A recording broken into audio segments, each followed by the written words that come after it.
नमस्कार मित्र, मी प्रवीण क्षीरसागर पुन्हा आपलं प्रेरणा या उपक्रमात सहर्ष स्वागत करतो.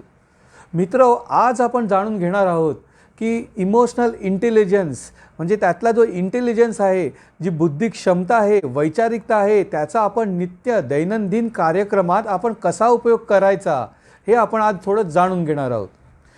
आजपर्यंत माझ्या मते मला जर विचारलं तर रामदास स्वामींसारखे आद्य विचार प्रवर्तक या आयुष्यामध्ये या जगात या पृथ्वीच्या पाठीवरती कोणीच झालेलं नाही आहे. तर आज त्यांच्याच श्लोकांपासून आपण सुरुवात करणार आहोत, कारण आपला जो आजचा जो विषय आहे ना, तो भावनात्मक आहे, मनाशी निगडीत आहे.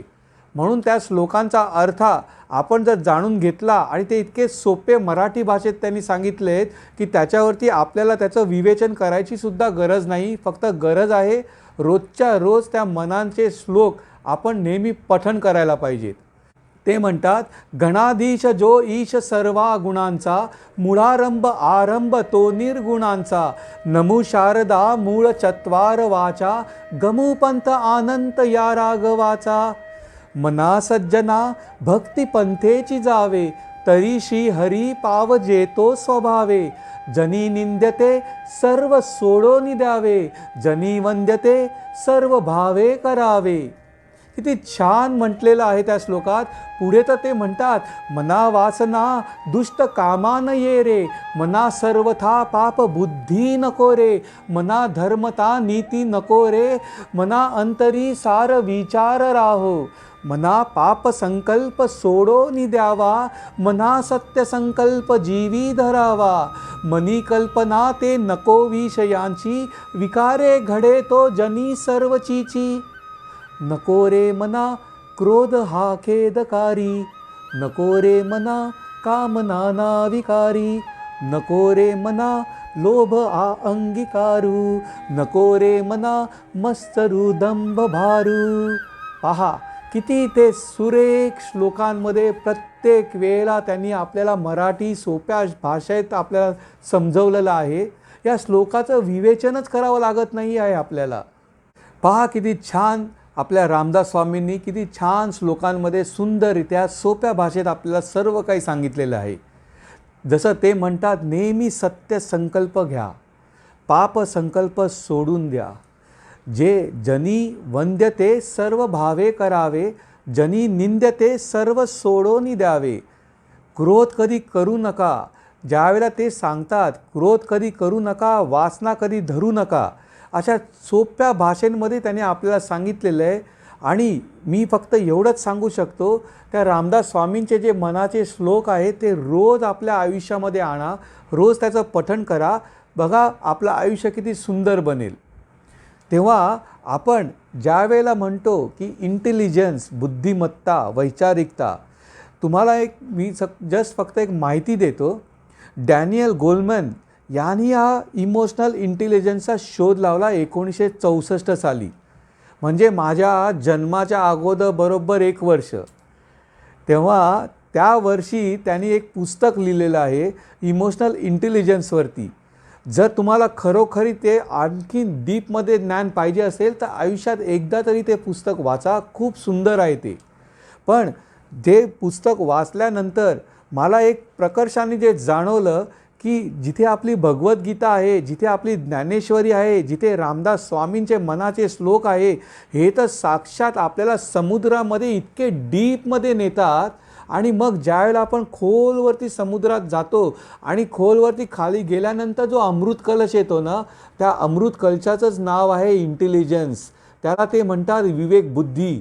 तेव्हा एक गोष्ट लक्षात घ्या, मेडिटेशन किंवा ध्यान करणं म्हणजेच आपण आपल्या भावनांमध्ये आपण आतमध्ये उतरणं.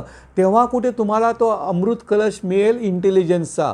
जसं मी तुम्हाला मागे सांगितलेलं आहे की सेल्फ अवेअरनेस, सेल्फ ऑब्झर्वेशन आणि ध्यान या तिन्ही गोष्टी आहेत ना, हे असे गुणवत्ता आपल्यामधली जी आहे ते इतके प्रकर्षाने वाढीस लावतात. म्हणून मी नेहमी सांगत असतो की ध्यान करा. आयुष्यामध्ये प्रत्येक रोजच्या रोज 15 मिनटं तरी स्वतःसाठी द्या. आता आपण मूळ पदावरती येऊ आपण, की आज जे बोलतोय इंटेलिजन्स भावना वाढवायच्या कशा, तर एक गोष्ट लक्षात घ्या की आपल्या ज्या भावना आहेत, जसं मी मागे 9 रस सांगितलेले आहेत, ज्या वेळेला आपले विचार व्यक्त करतो त्यावेळेला भावनेचा सहारा घेतला जातो. ज्या वेळेला आपण नेहमी दुसऱ्याशी ज्यावेळेला संवाद साधतो त्यावेळेला संवाद साधताना सर्वात महत्त्वाचं आपण एक दुसऱ्यांना जाणून घेत असतो आणि ह्या एकमेकांना जे जाणून घेत असतो त्याचा जो मधला जो ब्रिज आपण तयार करत असतो त्यालाच कम्युनिकेशन स्किल म्हणतात. हे जे कम्युनिकेशन स्किल आहे त्याच्यातच आपण फेल होत असतो. कारण का, आपण फक्त व्यक्त होत असतो आपल्या विचारांमुळे. आपण कधीच समोरच्या व्यक्तीचा, त्याच्या मनाचा, त्याच्या स्वभावाचा कधीच अगोदर आपण विचार नाही करत आणि न विचार करता आपणच फक्त आपले जे शब्द असतात, आपले जे रूप असतात, आपले जे हावभाव असतात त्यातून आपण प्रकट होत असतो आणि नेमका विषय जो असतो त्या विषयाला अनुसरून आपलं जे बोलणं असतं ते नसतं आणि मग आपण म्हणतो की ते समोरची व्यक्ती ऐकत नाही आहे. कम्युनिकेशन स्किलमध्ये जसं मी शिकवलं की एक रिसिव्हर असतो आणि एक गिव्हर असतो. तो जो गिव्हर असतो ना त्याच्यात दोष असतो, रिसिव्हरमध्ये कधीच दोष नसतो. कारण गिव्हर ज्याला व्यक्त होत असतो ना तो जर व्यवस्थित व्यक्त झाला तर तो व्यक्त होताना इथे ते भावना येतात. इथे जी आपली बॉडी लँग्वेज असते ना, हावभाव, ती प्रकट होत असते आणि त्यामुळे विषयाला आपण योग्यरित्या आपण त्याला आपलं कम्युनिकेशन स्किलद्वारे आपण आपला जो मेसेज असतो तो मेसेज आपण पास करत असतो. मग तुम्ही या भावना इंटेलिजन्सचा आहे हा तुम्ही पर्सनल लाईफ घ्या, तुमचं प्रोफेशनल लाईफ घ्या, फॅमिली लाईफ घ्या, कुठच्याही प्रसंगाला हे जे इंटेलिजन्सचा जर तुम्ही वापर केला तर तुम्हाला यशाच्या मार्गावरती तुम्ही सहजरित्या आरामात पोहोचू शकता. आता तुम्ही म्हणा की आणखीन काय करू मी असं की ज्याच्यामुळे मला इंटेलिजन्स सापडेल. एक गोष्ट लक्षात घ्या, जेवढं तुम्ही स्वतःवरती विचार कराल ना तेवढं तुम्ही स्वतः इम्प्रूव्ह व्हाल. कारण इथे जो इम्प्रूव्हायझेशन जे होणार आहे ते आपल्याला आपल्या स्वतःमध्ये करायचं आहे. कारण एकदा का आपलं इम्प्रूव्हायझेशन आतमध्ये जर झालं तर ते बाहेर पण व्यक्त सहजरित्या होतं. तेव्हा पहिल्या प्रथम ज्या वेळेला आपण संवाद करतो त्यावेळेला खबरदारी घ्या की वाद कधी करू नये, कधी पण आर्ग्युमेंट्सपर्यंत कधी करू नये. आणि आर्ग्युमेंट जिकडे होत असतं ना त्यावेळेला मात्र तुम्ही ज्यावेळेला प्रकट होता ज्यावेळेला तुमच्यामध्ये क्रोध निर्माण होतो. कारण क्रोध कधी निर्माण होतो, ज्या वेळेला समोरची व्यक्ती आपल्याला कळतं की ती आपल्याला दुर्लक्षित करते आहे त्यावेळेला आपल्याला क्रोध यायला सुरुवात होते. तर हे जाणून घ्या. तर क्रोध कधी जर करायचा नसेल त्यावेळेला तुम्ही त्या संभाषणामध्ये अगोदर मौन घ्या. नेहमी लक्षात घ्या, तुमच्या इंटेलिजन्स हे जर वाढवायचं असेल तर एकमेव तुमच्या श्वासांवरती तुमचा कंट्रोल असला पाहिजे. कारण ज्या वेळेला तुम्ही हायपर होता त्यावेळेला तुम्हाला ब्रीथिंग टेक्निक वापरायला लागेल आणि ही जी ब्रीथिंग टेक्निक असते, श्वासांवरती जे नियंत्रण असतं ते नियंत्रण मात्र योगाने तयार होतं. आणि नेहमी आपण ज्याला ध्यान करतो ते याच गोष्टीचं करायला लागतो की आपण आपल्या श्वसनावरती आपण नियंत्रण आणत असतो, त्यालाच योग करणं असं म्हणतात. आणि ज्याला तुम्ही योगी बनाल ना त्याच वेळेला तुम्ही आतमध्ये तुमच्या उतराल आणि मग तुम्हाला तो अमृत कलश इंटेलिजन्सचा सापडेल. नेहमी लक्षात ठेवा, नेहमी आपण ज्यावेळेला कोणत्याही प्रकारे आपण ज्याला प्रकट होत असतो, व्यक्त होत असतो, त्याला एक गोष्ट मात्र लक्षात ठेवा की विवेकबुद्धी ही नेहमी तुमची जागृत असली पाहिजे. आता तुम्ही म्हणाल की विवेकबुद्धी कशी जागृत करायची, तेव्हा मी मागच्या एपिसोडमध्ये ध्यान कसं करायचं हे सविस्तर तुम्हाला सांगितलं आहे. ही जी विवेकबुद्धी आहे ना ही अशी नाही आहे की इलेक्ट्रिकचं बटन स्विच दाबलं की तुमची विवेकबुद्धी सुरू झाली आणि बटन बंद केलं की विवेकबुद्धी बंद झाली, असातला हा भाग नाही आहे. कारण आपला हा जो भावनांचा जो प्रकार आहे ना, ह्या भावना ज्या आहेत या आपल्या इतक्या अनोखे अनेक प्रकार आहेत. एक फक्त तुम्हाला माहिती देतो, दिवसभरामध्ये 24 तासाच्या प्रहरामध्ये तुम्हाला कल्पना आहे का की आपण टोटल किती भावनांनी व्यक्त होतो? तर जसं त्या गोलमॅननी सांगितलेलं आहे की 400 ते 450 भावना आपण 24 तासाच्या प्रहरामध्ये आपण व्यक्त होत असतो. आश्चर्य वाटलं ना? पण हे असंच आहे. प्रत्येक भावनाचे प्रकार किती असतील ह्याचा विचार करा. कारण जसं मी सांगितलं आहे की 3 गुणात्मक जे आहेत आपला स्वभाव, ते प्रत्येक वेळेला आपण ज्याला व्यक्त करत असतो, आपण बोलतो, कानाने ऐकतो, डोळ्यांनी पाहतो, ह्या सगळ्या कृतींमध्ये आपल्या भावना वेगवेगळ्या प्रकारे बाहेर पडत असतात. त्या भावनांवरती नियंत्रण आणणं म्हणजेच इंटेलिजन्स.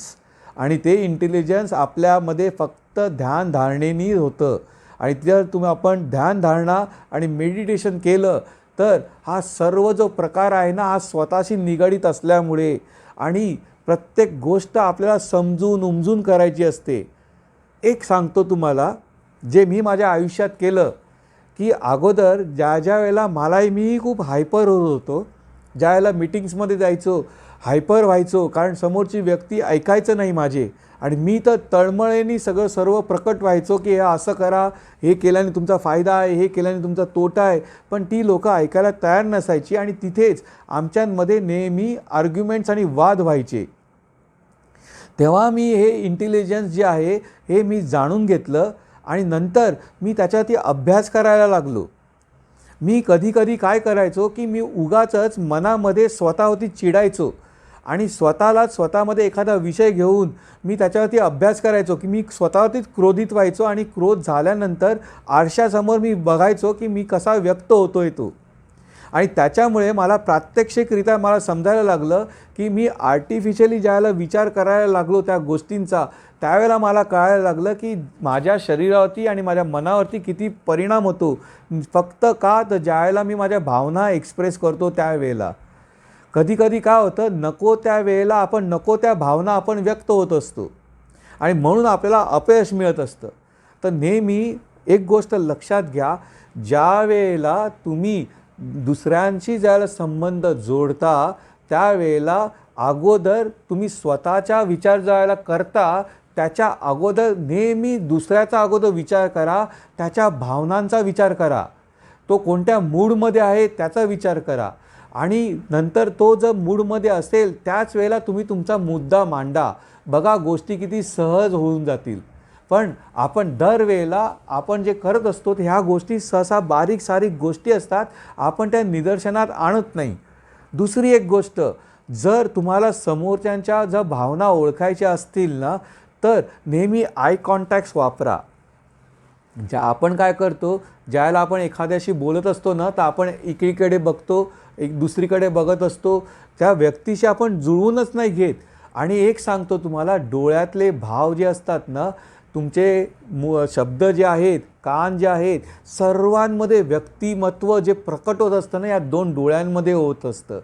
तुम्ही ज्या वेळेला तुम्ही दुसऱ्यांशी आय कॉन्टॅक्ट्स करता, त्या आय कॉन्टॅक्ट्समध्ये काय होतं, जर समोरचा व्यक्ती सच्चा असेल आणि तो तुमच्या विषयाशी इंटरेस्टेड असेल तर त्याचे भाव डोळ्यात उमटतात. ते टिपायला शिका. त्यावेळेला तुम्हाला कळेल की येस, हे जे मी सांगतोय हा मन लावून ऐकतोय. कारण का, डोळे फक्त खरं सांगतात. बाकी एखाद्या माणसाचे चेहऱ्यावरती जे भाव उमटतात ना, ते कदाचित एक वेळ खोटे असू शकतात, पण डोळ्यातले भाव, डोळे कधीही खोटे बोलत नाहीत. ते नेहमी लक्षात ठेवा. आय कॉन्टॅक्ट्स करा, श्वासांवरती नियंत्रण ठेवा, स्वतःचं प्रफुल्लितपणा, ज्यावेळेला तुम्ही एखादा मुद्दा मांडता त्यावेळेला तुम्हाला एकदम स्वतःला प्रसन्न वाटलं पाहिजे आणि तुमचे जे हावभाव आहेत ते प्रसन्नतेप्रमाणे तुमच्या चेहऱ्यावरती उमटले पाहिजेत. ह्या गोष्टी बारीक सारीक आहेत, पण ह्या जरूर अवलंबन करा. ज्या वेळेला एखादी व्यक्ती तुम्हाला वाटतं की आपला ऐकत नाही आहे, तिकडे मौन घ्या. नका जाऊ त्याला आणखीन समजवायला, कारण तो समजण्याच्या भूमिकेतच नसेल. या ज्या भावना दुसऱ्याच्या ओळखणं हे इंटेलिजन्स करतं. म्हणजे इमोशनल इंटेलिजन्स काय काम करतं, एक तर त्या आपल्या स्वतःच्या भावना ओळखायला आपल्याला मदत करतं आणि त्याबरोबर दुसऱ्याच्या भावना समजण्यासाठी उमजण्यासाठी सुद्धा इंटेलिजन्स काम करतं.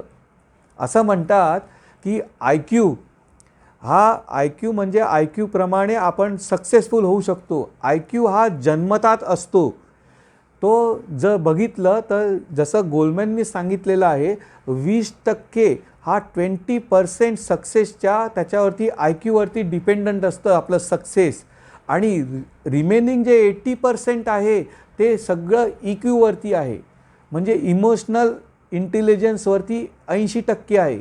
करा विचार.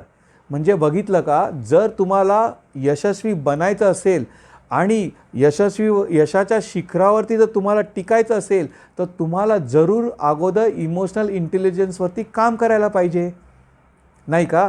तेव्हा एक सर्वसाधारणपणे एक ऑब्झर्वेशन केलं गेलं की डॉक्टर्स, इंजिनियर्स, ॲडव्होकेट्स, वकील, प्रोफेशनल जेवढे आहेत, CA, चार्टर्ड अकाउंटंट्स यांच्यावरती ज्यावेळेला अवलोकन केलं गेलं त्यावेळेला ही एक गोष्ट लक्षात आली की ते त्यांच्या IQमुळे त्यांना एज्युकेशन क्वालिफिकेशन, हाय क्वालिफिकेशन घेतलं आणि ते त्यांच्या प्रोफेशनमध्ये यशस्वी जरूर झाले, त्यांना कीर्ती पण मिळाली, पण ते त्यांच्या पर्सनल लाईफमध्ये म्हणा किंवा प्रोफेशनल लाईफमध्ये म्हणा ते फेल्युअर होते, कारण त्यांनी इमोशनल इंटेलिजन्स कधी वापरलंच नाही.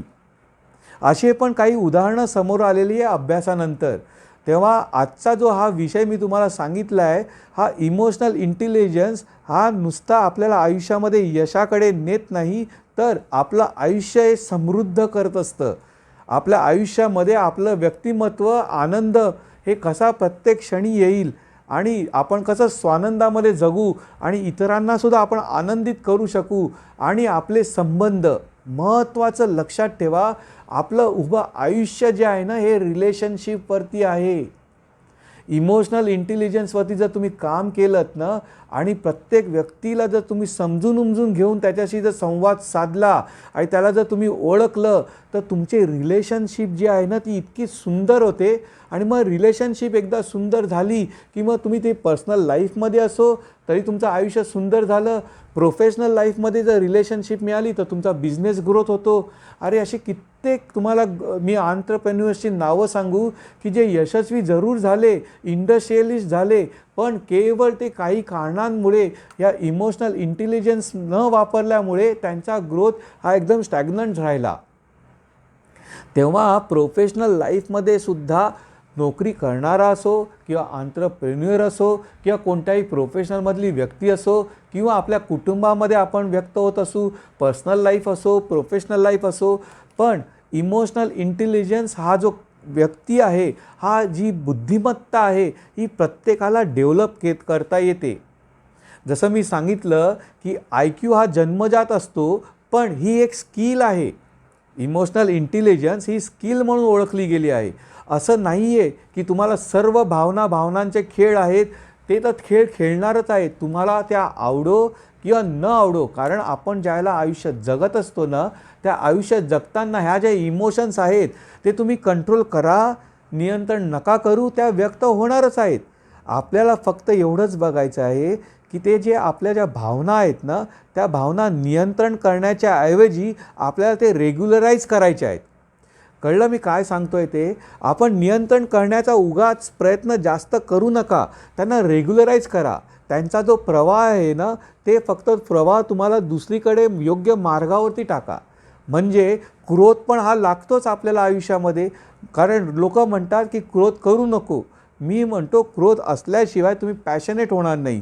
कारण ज्या वेळेला हा क्रोध ज्यावेळेला तुम्ही पॉझिटिव्हली घेता त्यावेळेला तुम्ही पॅशनेट होता, तुम्हाला एक स्फूर्ती मिळते, तुमच्यातली प्रेरणा जाणते की हे मला करायचं आहे, मी का नाही करू शकत. आणखीन एक गोष्ट सांगतो, हा अतिशय महत्त्वाचा मुद्दा मी सांगणार आहे. हा जर मुद्दा तुम्हाला समजला तर इमोशनल इंटेलिजन्सवरती बोलण्यासारखं काही एक राहणार नाही. सगळ्यात सर्वप्रथम एक गुणधर्म तुम्ही डेव्हलप करा, तो आहे क्युरियस असणं, म्हणजे जिज्ञासा. इंटेलिजन्स जर तुम्हाला वापरायचा असेल तर तुम्हाला नेहमी स्वतःच्या मनामध्ये प्रश्न विचारावे लागतील. हे असं का? मी का चिडलो? मी का प्रेमाने व्यक्त होतो? मी का हरलो? मला खेद का आला? माझा आनंदाचा क्षण कसा होता? माझा दुःखाचा क्षण कसा होता? एक गोष्ट लक्षात ठेवा, कृष्ण भगवंतांनी अर्जुनाला भगवद्गीता सांगितली कारण तो जिज्ञासू होता. आपण पण तसंच बनायचं आहे. एक गोष्ट लक्षात घ्या, जिज्ञासू असणं म्हणजे क्युरियस असणं.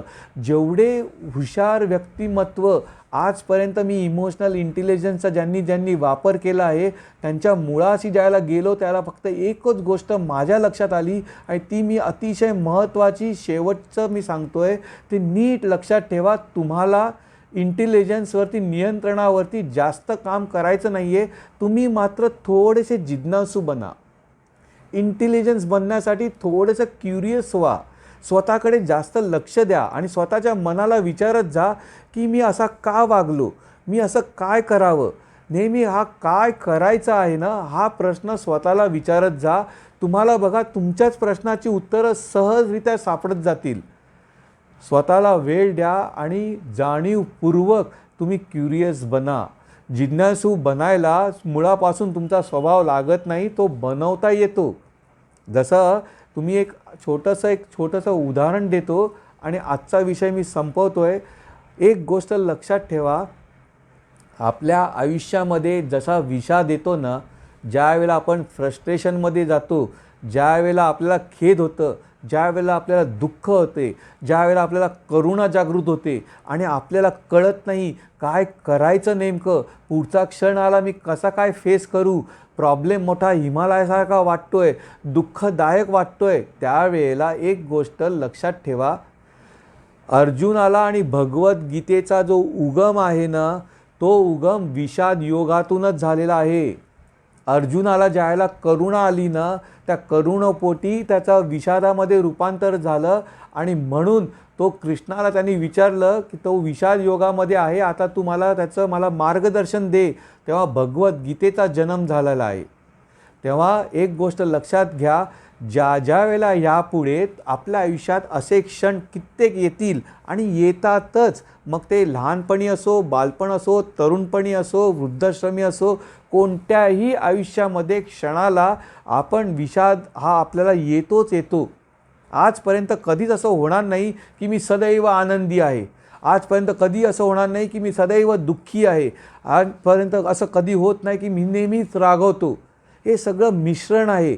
एक गोष्ट जाता जाता सांगतो, मायेचा जो हे जे मी आवरण सांगितलेलं आहे ना, या मायेमध्ये आपलं संपूर्ण स्वभाव गुणधर्म ना एकमेकात असे काही मिसळलेले आहेत ना, आजतागायत या जगाच्या पृथ्वीच्या पाठीवर भगवंत कृष्णानंतर आजपर्यंत कोणी इंटेलिजंट व्यक्ती आली नाही की जो या भावभावनांचा जो माया आहे ना, त्या मायेचा पदर उलगडून त्या स्वभावाच्या बाहेर पडू शकेल.